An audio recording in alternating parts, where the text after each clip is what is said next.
Welcome back, everyone, to another deep dive.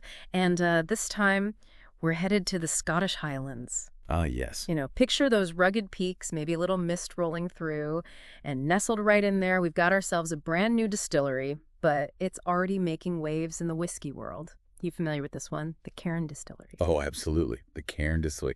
Yeah, they're not just making whiskey. It's like they bottled up, I don't know, the spirit of innovation. It's really something. It's true. They just opened last year, but everyone's talking about them. And it's not just because they're new, it's who's behind it, right? Yeah. Gordon and MacPhail, a name that's practically synonymous with whiskey. We're talking over a century of experience. I mean, they could have easily just played it safe, Right. rest on their laurels, but no. They went and built the cairn on the banks of the River Spey. And if you know whiskey, you know that location is practically sacred. Am I right? Oh, you're absolutely right. The River Spey, it's legendary in the whiskey world. That Yeah. pure, soft water they have there. It's like magic.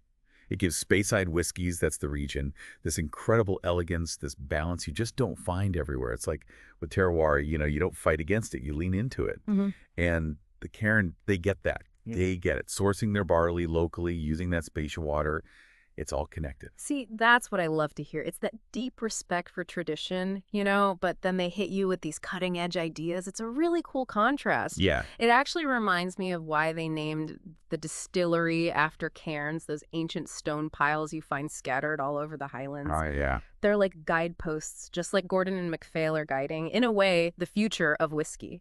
This family, they've always had this knack for seeing what's next, and it goes way back. Their story starts all the way back in 1895. 1895, that's not just history. That's whiskey royalty right there. Exactly. So tell us a bit more about Gordon and MacPhail. This isn't just some, overnight success story. No, not at all. They started small, just shop owners. But they quickly built this reputation for having this incredible knowledge of whiskey.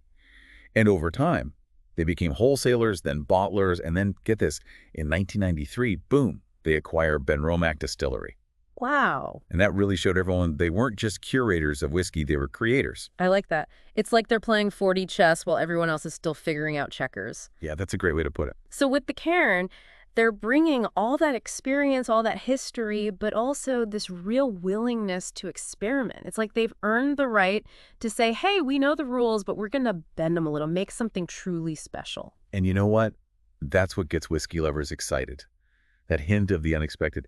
It's not just about recreating the past, right?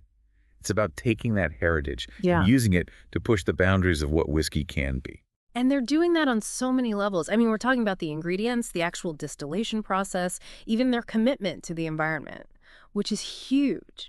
But we'll dive into all those juicy details right after we hear from our sponsors. All right, so we've got this legacy of whiskey expertise, this incredible location, but let's get down to brass tacks. What about the whiskey they're making at the Cairn? What makes it so special, so different? Well, I think it really comes down to their approach, It's very holistic. They've really honed in on three key areas. Yeah. The terroir, and of course the ingredients, then the distillation process itself, and finally that art of maturation. The cask selection, it all plays a part. Okay, yeah, break that down for me. We touched on the terroir a bit, the Speyside water, the local barley, all that good stuff. But what about the distillation? Are they doing anything different there at the Cairn? Well, they're working with these beautiful copper pot stills, which, any whiskey enthusiast will tell you that's the gold standard. Yeah. It's a very traditional method, allows for incredible control over the process. You get a lot of complexity in the final spirit. But here's where things get really interesting. It's their fermentation process. Ah, fermentation, right. That's where the magic starts, yeast doing its thing, breaking down those sugars, creating those base flavors. Exactly. And most distilleries, they'll ferment for about, 48 to 72 hours, something like that, give or take. But the Cairn, they take it a step further. Oh, really? They use a specific strain of yeast, and they let that fermentation run for a full 96 hours. Wow, 96 hours. That's almost double. It is. It's a long time for those yeasts to work their magic. So what's the impact on the flavor with that extra time? So think of it this way. A longer fermentation, it allows the yeast to really develop those fruity and floral esters. Yeah. These are the compounds that give the whiskey its aroma, its taste, its character. So instead of just getting like a hint of pear, imagine biting into a juicy, ripe pear, Yeah. but it's also been drizzled with heather, honey, and there's this subtle aroma of wildflowers in the background. You know what I mean? It adds this incredible depth and complexity to the whiskey that you wouldn't get otherwise. I'm getting hungry just thinking about it. Right. But you're right. It's like they're coaxing out every little nuance of flavor. And then, of course, you've got the cask selection. And this is where I always think of it like, finding the perfect outfit for a special occasion, right? The right cask. It can make all the difference. Oh, absolutely. That's a brilliant analogy. And the Cairn, they understand this completely. They're not limiting themselves to just one type of cask.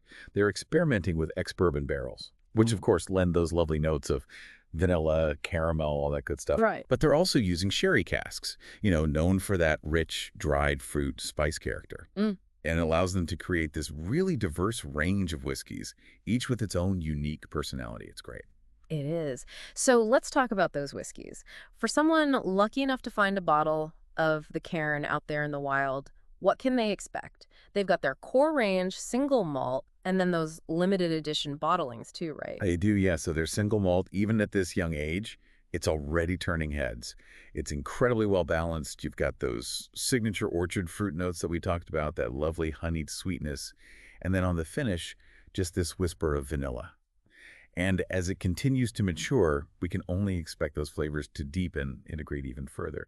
Who knows? Maybe we'll get some intriguing spice notes as that sherry cask influence really starts to come through. It'll be interesting to see. And the special edition bottlings, those are for the diehards. Yeah. The true whiskey geeks, right? Yeah, they are something special. These limited releases, they really showcase the Cairn's commitment to, pushing those boundaries. I mean, one of the expressions, for example, it's finished in a combination of ex-bourbon and sherry casks. Oh, wow. The best of both worlds. Right. And the result is a whiskey that's both robust and elegant. You get those darker fruit notes, think plums, figs, maybe a hint of chocolate, a touch of warming spice, but it's all beautifully balanced. That signature spice-side sweetness is still there. Yeah. It's really a testament to their ability to create these really exceptional whiskeys, even at this early stage in the game. They're just starting out. It's like they're giving us a glimpse into the future of their whiskey while staying true to their roots. Exactly. They're not afraid to innovate, but it's all grounded in that respect for tradition. And it's not just about the whiskey itself. The Cairn is setting a new standard for sustainability in the industry, which, honestly, it's incredibly refreshing to see. It really is, and I'm so glad you brought that up because that's something that really resonates with me. I mean, it's one thing to create a delicious whiskey, but to do it while minimizing your impact on the environment, that's a whole other level. And the Cairn isn't just talking the talk. They are walking the walk. Yeah, a lot of companies these days, they slap that word sustainability on a label and they think they're done. It's easy to talk the talk for sure, but the Cairn, they're different. They're really embedded in that landscape and they get it, Protecting that environment, it's not just good practice. It's fundamental to what they do. So give us the details then. What are some of the specific things they're doing to, walk the walk? How are they minimizing their footprint? Well, they're really mindful about their sourcing. I mean, we talk about the barley, the water, all local, but it goes even beyond that. Even the materials they use to build the distillery, sourced locally. Oh, wow. I didn't know that. Yeah, it significantly reduces those transportation emissions.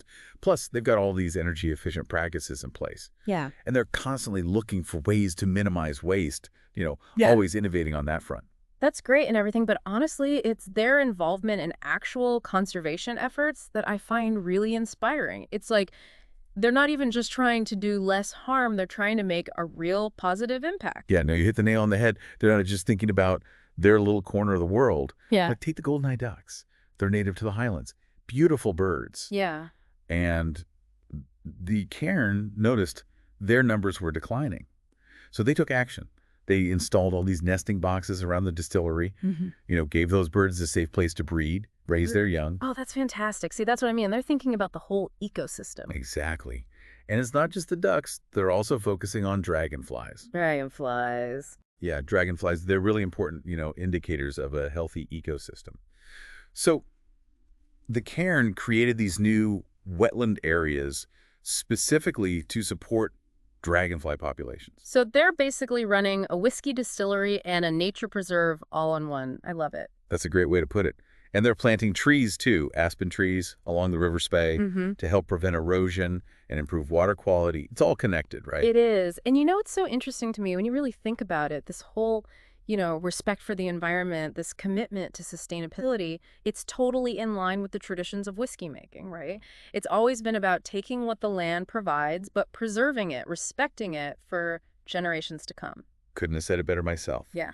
That's what makes the Cairn so special, I think. They're proving you can have it all. You can make exceptional whiskey and be environmentally responsible. You don't have to choose one or the other. Right. And I think that's what we, as whiskey lovers, we need to start demanding that. We vote with our wallets. Exactly. So listeners, next time you're sipping on a dram, whatever it may be, just take a moment. Think about everything that went into it. The ingredients, the people, the traditions, and the impact on the environment. Because ultimately, we have the power to support the brands, the distilleries that share our values. And for me, the Cairn, they're checking all the boxes. Cheers to that. And honestly, enjoying a glass of whiskey, knowing it was made with that kind of care, it just tastes better, doesn't it? It really does. Well, this has been fantastic, a real eye-opener. The Cairn Distillery, everyone, a shining example of what can happen when passion, tradition, and sustainability all come together. And on that note, until next time, keep exploring. And remember, every sip tells a story.